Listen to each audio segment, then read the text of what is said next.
Good morning 11th class student. तो बेटा last lecture में हमने ओब्लीक प्रोजेक्टाइल, जिसका दूसरा नाम एंगुलर प्रोजेक्टाइल भी है, उसे किया था। And we have found that trajectory of the projectile whether it is oblique और horizontal, it is parabolic in nature. And after that we calculate different parameters of the projectile. What is its time of flight and what is the formula for the time of flight, and horizontal range, derivation of its formula, vertical range, derivation of its formula. And we got one most important result, that whenever two projectile are projected at two different angles and their horizontal range must be same, the condition is the sum of both the angles is 90 degree. For example, if one projectile is projected at an angle 30 degree with some particular velocity, and if another projectile is projected at an angle 60 degree, then they must have same horizontal range. Why it is so? Because 30 degree plus 60 degree is equal to 90 degree. So that would be the most important numerical problem related to the projectile. So today we are going to discuss some another numerical problem related to the projectile. So this is also most important numerical problem. We have to prove that maximum horizontal range of the projectile is equal to 4 times of its maximum height attained by the projectile. That is कि H R जो है, horizontal range जो है, वो height से 4 time, maximum height से 4 time ज़्यादा है। तो मैं इधर भी बेस में एम लिख देता हूँ, इधर भी बेस में एम, मैक्सिमम हाइट, है ना। जिसका मीनिंग ये हो गया कि अगर अब मैक्सिमम हॉरिजॉन्टल रेंज प्रोजेक्टाइल की कितनी होती है, तो अंडरस्टूड है। मैक्सिमम हॉरिजॉन्टल रेंज अगर हमने उसे 45 डिग्री पे थ्रो किया, तो ये जहाँ गिरेगा इससे ज़्यादा ये कभी भी नहीं गिर सकता है ना। ये डिस्टेंस जो है, ये मैक्सिमम डिस्टेंस हो जाएगा। तो ये मैक्सिमम डिस्टेंस कितने एंगल पे आता है, जो आपने नोट किया था 45 डिग्री, तो ये ऐसे जाएगा, ये ऐसे आ जाएगा। लेकिन इस 45 डिग्री पे जो भी हाइट बनी, अगर हम उस हाइट की बात करें, तो ये अगर ये हमारे पास मान के चलो कि 100 है, तो ये 25 ही होगा। हाइट जो है ना, वो हमेशा 1/4 रहेगी हॉरिजॉन्टल रेंज की, है ना। तो ये हम फिलहाल प्रूफ कर रहे हैं, और बाद में इसे आपने एज ए फार्मूला ही याद रख लीजिए। तो बहुत सारे न्यूमेरिकल प्रॉब्लम भी इससे आते हैं, ठीक है।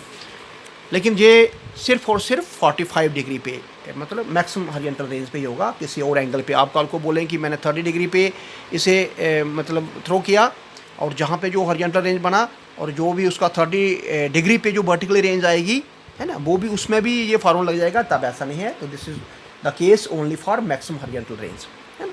तो कैसे मैं इसको प्रूफ कर रहा हूँ, मान के चलिए कि हमारे पास हॉरिजॉन्टल रेंज का फार्मूला आपने ड्राइव किया था, वो फार्मूला आपको पता होना चाहिए, साइन 2 थीटा अपान यहाँ पे आपका जी था। तो मुझे एच आर मैक्सिमम जब मैंने बोला, तो थीटा को मैंने जब 45 डिग्री ले लिया, तो अंडरस्टूड है कि एच आर जो है वो मैक्सिमम वैल्यू बन जाएगी। तो ये बढ़ जाएगी u square upon g, sine theta 45 mean sine 90, तो वो 1 हो जाता है। तो हम तो एक चीज़ और हमारे पास आ गई कि हॉरिजॉन्टल रेंज जो है इसके बराबर है। अब ऐसे ही मैं हाइट की अगर बात करूं, तो हाइट जो है उसका फार्मूला क्या है, u square sign square theta upon 2g। थोड़ा सा डिफरेंस है यहाँ पे, यू स्क्वायर अभी भी है, लेकिन ये साइन 2 थीटा था। अगर साइन 2 थीटा है तो डिवाइड बाई जी है, लेकिन साइन स्क्वायर थीटा है तो डिवाइड बाई 2g है। इस चीज़ को आप लेके चले। लेकिन आपने थ्रो कितने एंगल पे किया हुआ है, 45, तो हाइट के लिए भी तो वही एंगल रहेगा।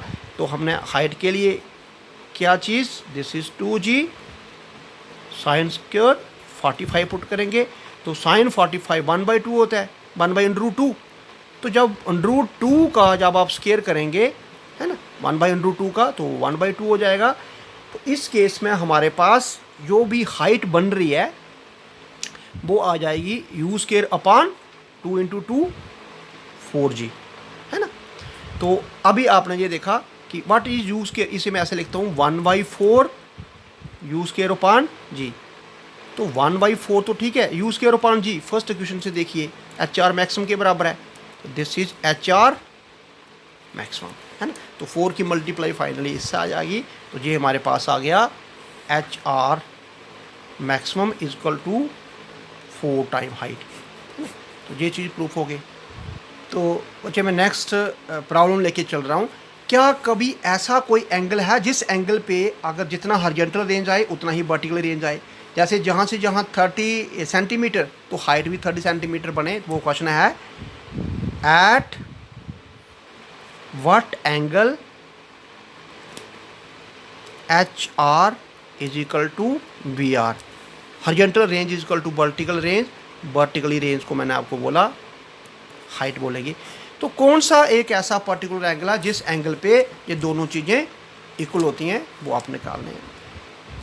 तो देखिए आपको एंगल निकालना है, लेकिन आपको ये दिया गया है कि हॉरिजॉन्टल रेंज और हाइट को बराबर रखें। तो मैंने बराबर कर दिया उनको। अब इनके फार्मूले आपको पता होना चाहिए।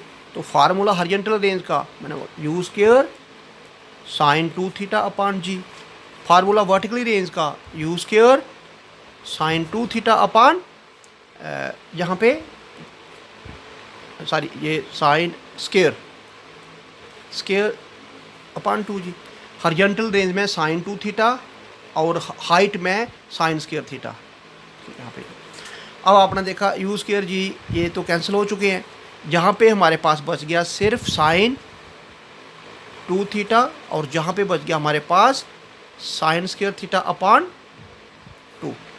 अब साइन 2 थीटा होता है 2 साइन थीटा कॉस थीटा और साइन स्क्वायर थीटा का मतलब हो गया साइन थीटा अपॉन 2। एक साइन जो है कैंसिल हो गया है ना। तो मैं 2 को इधर ले आता हूँ और कॉस थीटा को इधर। तो क्या बन जाएगा, ये बन गया 4। तो ये इधर आ जाएगा sine theta upon cos theta है ना। ये मैंने एक्सचेंज कर लिए। तो 4 sine theta upon cos theta means tan theta. तो इसका मीनिंग हो गया tan theta is equal to 4, theta is equal to tan inverse 4। ये हमारे पास तो टेन इनवर्स अगर इसकी वैल्यू भी जा रख रही है हमारे पास तो वो 76 डिग्री। तो one thing is very much clear from here, van ever projectile is projected at an angle 76 degree then its horizontal range and vertical range are equal। बेटा नेक्स्ट प्रॉब्लम जो हम करने जा रहे हैं ये मैं लिखा है जहाँ पे bullet is fired eight an angle 30 degree है ना। कि मान के चलिए कि एक बुलेट का हमने क्या किया फायर किया कितने एंगल पे 30 डिग्री विद हॉरिजॉन्टली। पहले हमने ग्राउंड से ऊपर है हम और ग्राउंड पे कोई 3 किलोमीटर नॉट 3 किलोमीटर पे हमें हिट करना है।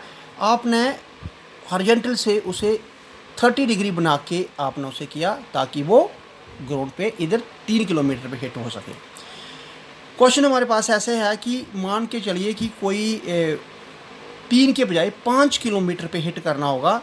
तो क्या ऐसा पॉसिबल है कि कितने हम क्या करेंगे स्लाइटली एंगल को एडजस्ट करें 30 डिग्री से ज़्यादा या 30 डिग्री से कम ताकि इस पॉइंट को हम हिट कर पाएँ। तो लेट्स सी कि क्या ऐसा पॉसिबल होगा। तो हॉरिजॉन्टल रेंज का फार्मूला हमारे पास u square g sine 2 theta ठीक है।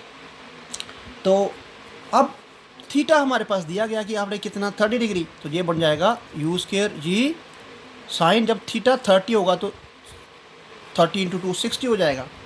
तो हमारे पास कितनी रेंज आ जाएगी यू स्क्वायर जी साइन 60 की वैल्यू जो है वो √3/2 होती है।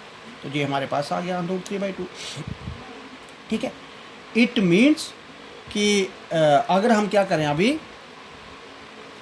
तो यहाँ पे हमारे पास रेंज दिया है 3, दिस इज़ यू स्क्वायर और दिस इज़ √3/2। तो अगर मैं इसे √3 और √3 से डिवाइड और मल्टीप्लाई करूँ √3 और ये कैंसिल हो जाएगा है ना। It means 1 is equal to u square upon g तो अपॉन 2√3 है ना। This implies that u square g is equal to 2√3 है ना। बट हॉरिजॉन्टल रेंज जो है मैक्सिमम उसका फार्मूला यू स्क्वायर अपॉन जी ये आपने पढ़ा और यू स्क्वायर अपॉन जी कितना निकला 2√3। तो 2√3 1.73 अगर मैं वैल्यू लेता हूँ तो ये आ गया 6, 7 2 जा 14, 2.46 किलोमीटर। ठीक है, तो it means bullet cannot hit the target, hit the target.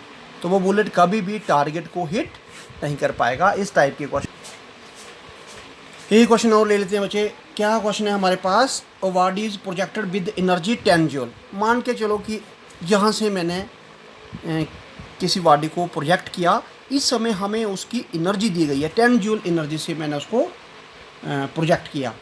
तो आपने बताना है कि इस जगह पर उसकी कितनी काइनेटिक एनर्जी होगी, है ना, कितनी काइनेटिक एनर्जी होगी। तो अब आपने कितनी काइनेटिक एनर्जी से प्रोजेक्ट किया, इतनी, यहाँ पर कितनी एनर्जी होगी। तो जहाँ पे पहले आपको पता है कि ये चीज़ जो है हमारे पास आधी वेलोसिटी इधर पहले ही बचती है। तो मैं फॉर मैक्सिमम हाइट के लिए, है ना, फॉर मैक्सिमम हाइट